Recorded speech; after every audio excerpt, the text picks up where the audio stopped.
अस्सलामुअलैकुम। मोहम्मद अज़हर सिद्दीक़ अपने programme maths views के साथ हाजिर खिदमत है। 16 मार्च 2022 बरोज़ बुध आप ये प्रोग्राम देख रहे होंगे। इसमें पहले ही मैं कहता हूँ कि बहुत तेज़ी से डेवलपमेंट हो रही हैं और शायद नताइज किसी तरफ आ जाएं आपको, लेकिन अब चीज़ें बादल कहते हैं छटना शुरू हो गए हैं और चीज़ें सारी समझ में आ रही हैं आपको। चौधरी परवेज़ लाई का इंटरव्यू जो ख़ास तौर पर हम न्यूज़ में चला मैर बुखारी के साथ, तो मैंने उस पर ट्वीट किया, चौधरी परवेज़ लाई का इंटरव्यू फरमाइशी था या बहुत से जवाब दिए आपको, मैं नहीं वो बात करना चाहता। फिर मैंने साथ कहा इमरान खान को क्या समझौता करना चाहिए या सूनों पर खड़े हो जाना चाहिए। कभी लीडर भी समझौता करते हैं। ज़ालिम सियासतदान अपने मकासद पूरा करने के लिए अपनी औलाद को भी दाव पर लगा देता है। हम अच्छी सियासत की रवायात कब कायम करेंगे? व्यवस्था रह शजर से उम्मीद बहार रख। चौधरी परवेज़ लाई ने ज़ुबानी बातें कई मामलात में की हैं और आज भी वो कोशिश कर रहे हैं कि मुझे वज़ीर आला पंजाब बना दिया जाए और ये भी बता दिया है कि इत्तेहादी जमातें उनके साथ हैं। ये भी उन्होंने बताया कि नवाज़ शरीफ के हवाले से जो गारंटी है वो आसिफ अली ज़रदारी ने दी है और MKM के हवाले से पीपल्स पार्टी के जो डील की है उसमें गारंटी जो है वो चौधरी परवेज़ लाई ने दी है। फिर उन्होंने ये भी बता दिया कि सबके साथ राब्ते में है। फिर ये भी वजाहत दे दिया कि वज़ारत आला के हवाले से वो तैयार बैठे हुए हैं, शेरवानी सिलवाली हुई है। मैं बहुत पहले से ये बात कर रहा था कि उस्मान बुज़दार को तब्दील करना चाहिए। मैंने नाम भी दिया था, चौधरी परवेज़ लाई का नाम भी दिया था और अलीम ख़ान का नाम भी दिया था। चौधरी परवेज़ लाई के हवाले से बहरहाल बेसिक मेरा मेन एम जो थीम जो था कि चौधरी परवेज़ लाई जो हैं उस्मान बुज़दार को तब्दील कर दें और उसकी जगह कोई भी ले आए। अलीम ख़ान का नाम भी मैंने कहा था, चौधरी परवेज़ लाई का भी मैं बार बार कहता रहा हूँ। लेकिन मसाइल इस वक्त ये हैं कि पाकिस्तान मुस्लिम लीग काफ बड़े मसाइल का शिकार है। आने वाले इलेक्शन से पहले अगर अपनी जड़ें मजबूत ना कहीं तो ये खो जाएगी पार्टी। ये भी अगर इत्तेहादियों की तरह साथ ना देते पाकिस्तान तहरीक इंसाफ तो शायद इतनी सीटें ना ले सकती, सेनेटर इतने ना बन सकते।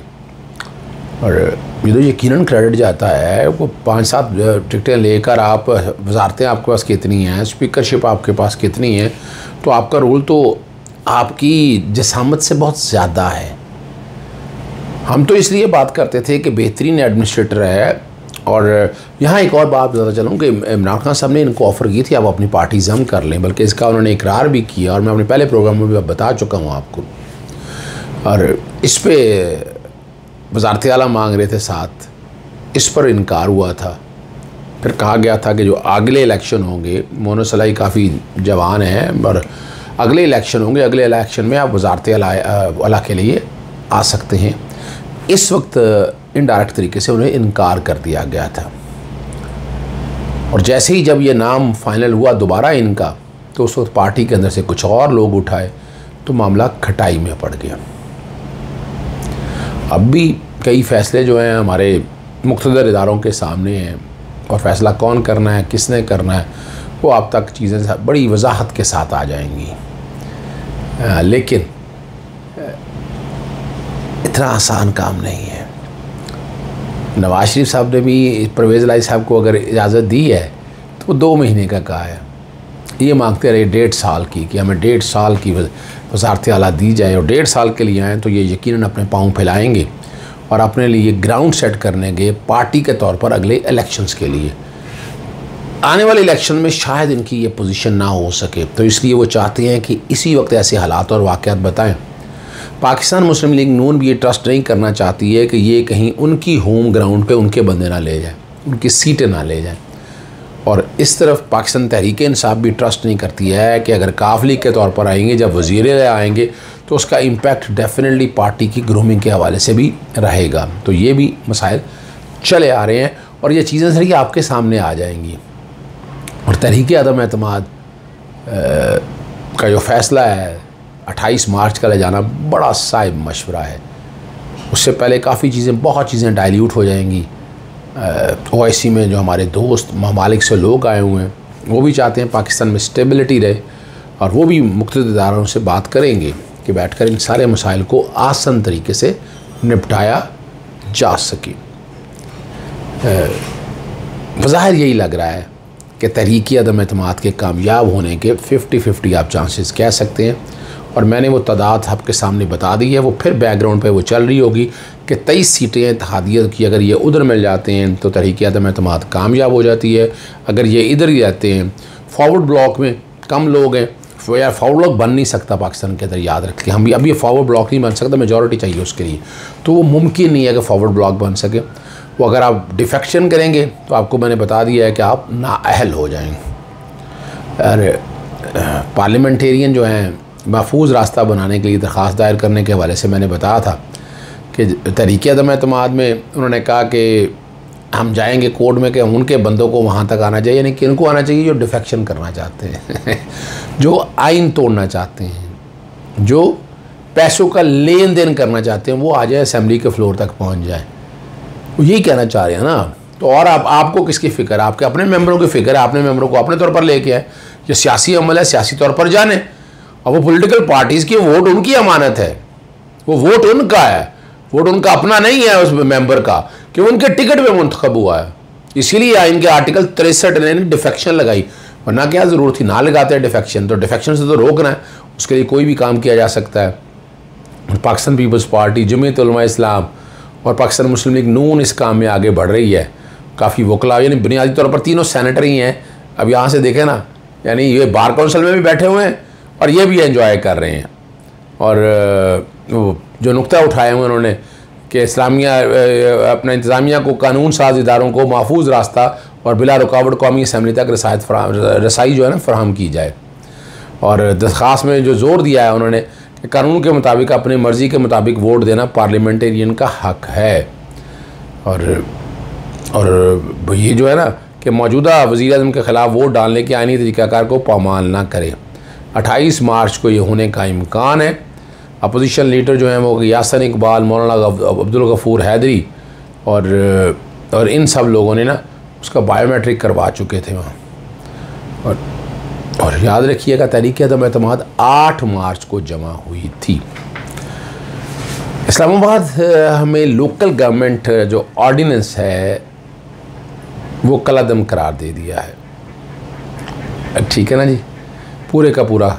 और लोकल कमीशन एक्ट जो है 2015 के तहत काम जारी रखने का कह दिया। जस्टिस मोहसिन अख्तर ख्यारी ने 8 मार्च को फ़ैसला महफूज किया था और गुज़श्ता समात पर सेक्रेटरी दाखिला अदालत में पेश हुए थे। आगे चलते हैं अगली केस की तरफ, और वो बड़ा अहम केस है। और चलिए उससे पहले सिंध हाई कोर्ट के हवाले से एक बात करना चाह रहा हूँ। नहीं, मेरा ख्याल जाता है वो चूँकि प्रोग्राम ज़्यादा लंबा हो जाना है,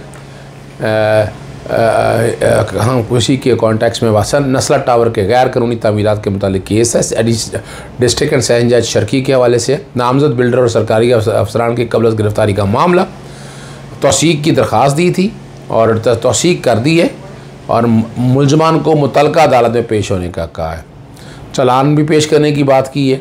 पुलिस जो है तहकीकात मुकम्मल करने में नाकाम रही है। मुतअद्दिद बार हतमी चालान पेश करने का हुक्म दिया जिस पर अमल दरामद नहीं किया गया।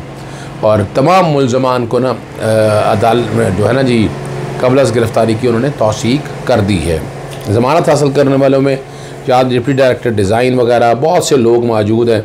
और सुप्रीम कोर्ट के हुक्म पर इन लोगों के ख़िलाफ़ मुकदमा दर्ज हुआ था। इस्लामाबाद हाई कोर्ट में जाली अकाउंट केस था। ये जो है ना ख्वाजा अब्दुल गनी मजीद मेडिकल ग्राउंड पर इनकी ज़मानत मंजूर हो चुकी हुई है। बैरून मुल्क इलाज के लिए कई दफ़ा वो जा चुके हैं। बैरून मुल्क उनका इलाज के हवाले से बात है कि वो मुमकिन नहीं है बाहर जाएंगे। 1 मार्च 2020 की बात हो रही है। हाई कोर्ट ने नैब के तफ्तीशी अफसर को पासपोर्ट अपने पास रखने का कहा था। ज़मानत जब दी थी तो पासपोर्ट इसी रखा था, ये भाग ना जाए। नवाज शरीफ की मिसाल आप लोगों के सामने मौजूद है।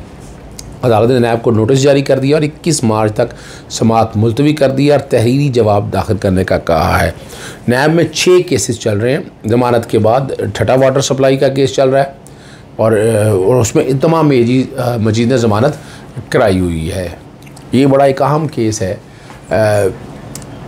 के इलेक्ट्रिक इस वक्त प्राइवेट इदारा है। वैसे तो आपको पता है बिजली जनरेशन कंपनीज में प्रोड्यूस होती हैं, उसके बाद ये जेनकोस कंपनी कहलाती हैं और ट्रांसमिशन के ज़रिए जो बड़ी बड़ी आप तारें देख रहे हैं उनके ज़रिए ये इलाकों में पहुंचाई जाती है, वो आगे सप्लाई कंपनी कहलाती है। ये national transmission and dispatch company है और आगे जो है वो आपकी डिस्ट्रीब्यूशन है, लेस्को, फेस्को, ये सारी। के इलेक्ट्रिक जो है ना वो अलग है। इसको 650 मेगावाट बिजली दी जा रही है नेशनल ग्रिड से और बास्केट प्राइस के ऊपर। बड़ा एक अहम इशू है और सब्सिडी वापस लेने के हवाले से दरख्वास्त की समाअत है कि सब्सिडी जो बाकी को दे रही है तो इनसे सेक्रेटरी पावर डिवीजन और एडिशनल डायरेक्टर टैरिफ नेफ्रा को तलब कर लिया है। और निजी कंपनी है ना और हुकूमती जो पॉलिसियाँ वो ये कहना है कि बराह रास्त लागू नहीं होती है। हुकूमत ने टैरिफ में सब्सिडी दी जो कुछ अर्सा बाद वापस ले ली गई। ये वकील जो है के इलेक्ट्रिक के बताया। अदालत ने जनाब जस्टिस मंसूर अली शाह के रिमार्क्स थे कि हुकूमत का इख्तियार है कि सब्सिडी दे और वापस ले। किसी की बुनियाद या केस की बुनियाद पर वाज़ी है ना दलाइल से समझ आ रहा है सब्सिडी लगाने या वापस लेने के पीछे क्या कानून है। जस्टिस आयशा मलिक के रिमार्क से सब्सिडी की रकम एक्सपर्ट मुख्तस करते हैं, हुकूमत कैसे कर सकती है। Justice Mansoor Ali Shah 3 member bench था। ये बड़ा अहम केस है और यहाँ आप लोगों के ऊपर यानी अल्टीमेटली ये बर्डन जो है ना हम लोगों के ऊपर पड़ रहा है। कल तक के लिए सुप्रीम कोर्ट ने समाअत मुलतवी कर दी है इस केस की। वक्त चूँकि ज़्यादा हो चुका है, मैं चाहूँगा कुछ बातें रह भी गई हैं वो हम अगले प्रोग्राम में, सुबह के प्रोग्राम में करें। तहरीक अदम एतमाद के हवाले से तफसीलात मैंने बता दी हैं। अभी 50-50 चांस जो मेरी ज़ाती राय के मुताबिक चल रहा है कि, और मैंने बैकग्राउंड में वो सारा आपके सामने ख़बर भी चला दी हुई है, आपको बता भी मैंने दिया हुआ है ऊँट किस करवट बैठता है। इस स्टेज के ऊपर अगर इमरान खान साहब चले जाते हैं तो पाकिस्तान को बहुत नुकसान होगा, इंटरनेशनली भी और पाकिस्तान के अंदर भी। बहुत से लोगों को इख्तलाफात रहे इस बात के ऊपर, लेकिन इमरान खान की मौजूदगी में पाकिस्तान ने इंटरनेशनली अपनी पोजीशन बना रही है। इस्लामी फ़ोबिया के हवाले से मैं रात गुफ्तगू नहीं कर सका, लेकिन आप लोगों के सामने है कि छोटा नहीं है। कॉम्बैटिंग रिलीजन पे तो बड़ी लंबी मैं लड़ाई चल रहा हूँ। आक़ा दो जहां हुज़ूर नबी करीम सल्लल्लाहु अलैहि वसल्लम की ज़ात की गुस्ताखी के हवाले से 2010 में आपको पता है कार्टून फेसबुक ने डाले थे, यहाँ हंगामे हुए थे, मैं कोर्टों में गया, फेसबुक बैन हुई। और अब ये रेजोल्यूशन जो है ना इस्लामी फ़ोबिया के हवाले से, इससे आगे ये कन्वेंशन की शक्ल में अगर आप ले आएँ आप और एक कानून बाकायदा हर मुल्क के अंदर हो। जब हम किसी मज़हब की तौहीन नहीं करते तो हमारे मज़हब की तौहीन क्यों की जाए, ये वो रोकना, ये बहुत बड़ा क्रेडिट है इमरान खान का। कश्मीर के हवाले से जिस तरह मामला उठाया उन्होंने, हमें इल्ज़ाम लगाते रहे बेच के खा गया, शर्म आनी चाहिए उन लोगों को जो ये बात करते रहे। तीसरा जो रशिया के हवाले से जो पॉलिसी दी है उसके बहुत दूसरा नताइज है। मर्चें लगी हुई हैं, मुसीबत पड़ी हुई है अमेरिकन और बाकी दीगर फोर्सेस को, लेकिन इंशाल्लाह पाकिस्तान आगे बढ़ेगा और बहुत तेज़ी से आगे बढ़ेगा।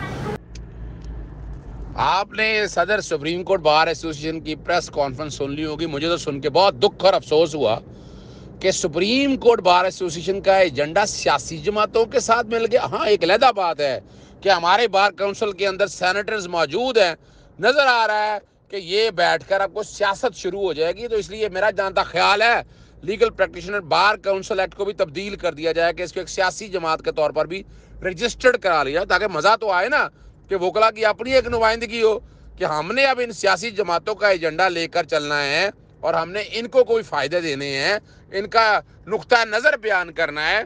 ये मेरा नहीं ख्याल है कि हमारा जो एक्ट है इस तरह के अवामिल की इजाज़त देता है। सुप्रीम कोर्ट बार एसोसिएशन या उनमें चंद अफराद जो है ना ये जानिबदार साबित हो चुके हैं, इनका कोई काम नहीं है सारे मसले में आना। उम्मीद है कि ये अपने तई इस मामले को सीरियसली सोचेंगे।